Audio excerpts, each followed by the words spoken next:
Watch a college leftist get flustered as Charlie Kirk tears apart his insane pro-government propaganda. This is going to be a good one, folks, all right? I think you're going to like it. There is so much worship of the government nowadays that it boggles my mind. I just don't get it. These people screw us over time and time again, and somehow people like them and revere them. I don't get it. You're going to see what I mean in just a second here. So we're going to get right to it. But first, do me a big favor here. Like our video and share it around so we can bring to you all this great, hard-hitting content. As always, Patriots, I'm your host, Darian, and welcome back to Resist the Mainstream. How are you? Hello, how are you? Good. I just want to drill in a bit about Doge and some of the... What? It's fine. Quick, we've done it like 5 or 6 times. And about some of these like hirings and some of the unconstitutional moves they've been making. I don't like to be more useful here.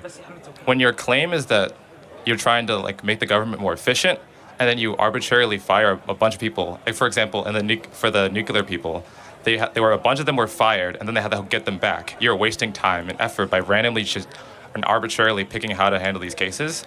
If your claim is that you want to be efficient, you should just go and immediately start firing people. You have to like go over this with a lot more methodical effort, and that's not what's happening. And on top of that, the Doge administration will not save enough money. Even if you were to fire every single government employee, they would not even be able to get to a fraction of how much revenue we need to get for taxes. That's not enough, and it's not helpful. No, I mean, I have these placards. Sorry. And when you go over those placards, you can flash them and say that like... I mean, it's $115 million yes. for equity assessment programs. That's a lot of money. No, it does not. And with regards, compared this to is how not much, a lot of money? Compared to how much we need to run the country. Hold on. This is a very important point you're making. We're talking about scale here. About $2.6 trillion of revenue comes from our income taxes. If you're going to make these cuts, you need to meaningfully account for them. This is a false argument. I'm glad you're making it, which is that. So then we shouldn't cut it because it's not that big of a deal. No, that's not what I mean. So should we cut this? $115 million for equity assessment of existing program policies. The point is that if we're going I'm going to make the point, but do you think this should be cut? It depends. You need to make the argument that it's actually good. You can't just flash the dollar sign. I'm going to flash and it. then say equity assessments of existing program policies, $115 million. Yes, you have to justify that this program is helpful or not. You have to justify the existence of the program. Yes, it should not exist. Why? Why does it not exist? Well, Why first of all, the president signed an executive order saying no more DEI. Okay. Equity assessment should have no place in the U.S. government because equity is not constitutional. It's not in the U.S. Constitution. It's not an American value. Why? I've heard this exact same ridiculous argument about, it's not that much to justify the continued ridiculous United States involvement in Russia's war with Ukraine. It doesn't make any sense, all right? Then let's just endlessly apply that logic. Spend millions on this, billions on that. It doesn't matter. It's whatever. Who cares? And keep in mind, this guy's arguing that millions and millions of dollars of waste isn't a big deal. The Ukraine war is hundreds of billions of dollars of waste, and people still make that freaking argument. Well, the U.S. government spends trillions and trillions anyways, so who cares? Hey, here's a hint, silly. What adds up to trillions? I'll give you a hint. First it's millions, then it's billions. Wow, it's called math. Furthermore, for this guy over here to tell Charlie that he needs to prove why the government programs are actually a waste. No, actually, the people who are stealing the taxpayers' money by point of gun, and that is what taxes are, all right, whether you agree with them or not, they need to prove that they're using it in a justified manner, not the other way around. Burden of proof. Very simple concept. About redistribution, and $115 million is a grotesque amount of money to spend on it, so you should get rid of it to save taxpayer money. Now, it's not to your saving point, taxpayer money. It's $115 million to get rid of this. Now, it's also $144 million here of empty buildings. How about empty buildings? Again, you can't just say empty building. Well, you have to go over it detail. No, we did. That's why there's 97 of them. They reviewed the leases. Yes. They're vacated because of COVID. That's $144 million. So right here, I have $330 million. We're going to keep going, right? Yeah, you can keep doing that. But you have to actually just justify why the policies are helpful or not. This is what's interesting. You can say how much they cost. Hold on a if second. they do something useful for the government, then their prices make sense. They're empty buildings. what use is happening for them other than landlords getting rich for nothing. The point is this: you think the government is innocent until proven guilty. I think the government, after what we've learned, is guilty until proven innocent. They have to justify why this money is being spent in the first place. Wait a minute. That's how the law works. Innocent until proven guilty. You have to prove that that's not how taxpayer money works, though. It's that if we find waste, you're going to have to over-justify why this exists in the first place. Yeah, Secondly, but you just fire them. You just like get rid of the program automatically before like you've done the work. Let me go back to one more thing. This is an argument they're making. Oh, it's not that much money. Even if you only save $100 in taxpayer money, that is a moral fight worth having. That attitude is why we're $35 trillion in debt. Secondly, which is very important, if you annualize Doge's savings, you know how much they're on pace to save this year? $1 trillion. $1 trillion, which would then get us on path for a balanced budget. They're on pace because you say, oh, it's only $1 billion here. They've been in for 6 weeks. They've already saved $100 billion. By December, they'll be at $1 trillion.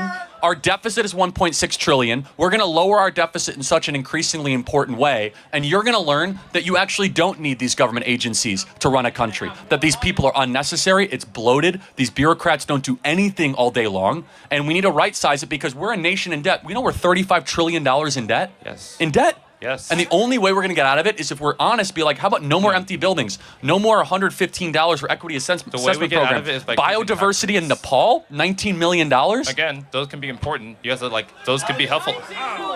What does this guy even know about Nepal? You know, this ridiculous program. It reminds me of the shrimp on the treadmill. You remember that? They spent about, I think it was maybe $500 million of taxpayer money to watch a shrimp go running on a treadmill. What? I mean, okay, I guess it's cute. I don't think it's that cute, but a lot of people do. But you know what? It's a waste of money. How is this even an argument? And to Charlie's point, what makes $1 trillion? 1,000 billions. If Elon Musk is cutting hundreds of billions, hey, that's a great start. Let's keep going. Okay, so how could biodiversity in Nepal for $19 million? We spent $20 million for a new Sesame Street in Iraq. It's true. You guys can look it up. Yes. $20 million for New Sesame Street in Iraq. And because no one has ever had the courage to look through the books and look and examine the expenditures. But that's not what's happening. No, it has happened. No, Biden, Obama, they never looked through any of the federal expenditures. And we got to $35 trillion in debt. This is the first time in my lifetime we have an administration going after the waste, going after the size of government to balance the budget so that you guys don't live as indentured servants and Russian serfs for the rest of your life. Tell him, Charlie! Next. Well, I just want to say, what? Never mind. Go ahead. You don't need to interrupt people. Thank you. Going, bro. It's fine. The point is, when you want to deal with this problem, you can either increase taxes or cut spending massively. The point is that, cut spending. These programs aren't efficient and helpful for getting to that goal. Yes, I just proved to you that they're on pace for $1 trillion in cuts. Just prove that. But even if it's only $1 billion or $2 billion, that's admirable and noble. That's just so we're clear. Twofold. You have to both justify that these programs are bad, and then you can flash a sign. This is a program. It costs this much money. We should cut it. That's not an argument. $1.5 million for voter confidence in Liberia. Again, you can say that. Do you know anything about Liberia? I happen to know a lot about it, but that's a separate issue. It's not about what I know. It's about the people in the government making these decisions. Yes, and they have proven themselves to be robber barons over the last 20 years. They're spending your money with reckless abandon and total indiscretion. And it's time that this is what's important. It's we the people, not we the government workers. And we've taken back the government. Right. The so-called experts, as many portray them as. Yeah, well, they believe we should be spending money on, gender queer in Liberia, whatever it was just said. So they must be right. Us peasants, we don't know anything else. Has anybody ever stopped and paused to think for a sec? Hey, maybe the benevolent overlords who rule over us don't actually have our best interests in mind. Maybe at best, they're just incompetent fools. And at worst, they are knowingly deceptive and wasteful and probably doing some kind of corrupt stuff on the side with that money. Has that thought ever occurred to this guy or, about half the country who voted for Kamala Harris? I don't know. The government workers are also American people. Yes, but who works for who? Do we work for them or do they work for us? Which one? Yes. They work for us. Obviously. They work for us, yes. So we voted in November by popular vote and electoral vote landslide that this crap is over. And that's what we're doing. We overwhelmingly spoke. And so we're going to go piece by piece, department by department. And this is why it's important. You guys deserve a future where you don't have $35 trillion in debt, where you don't have $1 trillion deficit. Solving that problem by doing this. Again, $1 trillion. You have to address this. They're on pace to cut $1 trillion by December. That's big. Big. That's 75% of our deficit. Okay. But my point is that like you have to meaningfully increase taxes or cut No, you something don't. like cuts. Yes, you do. Well, I know that's what he's doing. They are meaningfully cutting spending. You have to cut tax. You have to either raise taxes. No, you don't. Or massively cut spending. Got it. Let me just ask one final question. Yes. If Trump and Elon get this done and balance the budget and cut all this, will you give them credit? It depends on how successful and fun. Wait, I am not finished speaking. Oh my God! It depends on how successful the country is afterwards. It depends. If you make a lot of cuts and the country becomes worse, then you didn't do your job. Okay, we'll see what happens. Thank you. Oh my God. He said it. That was quite the conversation. I hope you guys enjoyed it. If you did, please be sure to leave a comment below and hit that subscribe button. And we'll see you all again soon. God bless.